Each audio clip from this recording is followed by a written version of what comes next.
மாயனை மன்னோ வடமதுரை மைந்தனை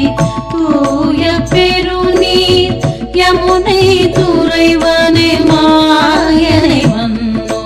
வடமதுரை மைந்தனை தூய பெருநீர் யமுனை துறைவனை ஆயர் குலத்தினில் தோன்றும் அணிவிளக்கை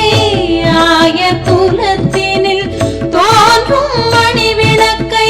தாயை குடல் விளங்க செய்த தாமோதரனை தாயை குடல் விளங்க செய்த தாமோதரனை தூயோமை வந்து நாம் தூமலர்கள் தூவித் தொழுது வாயினால் பாடி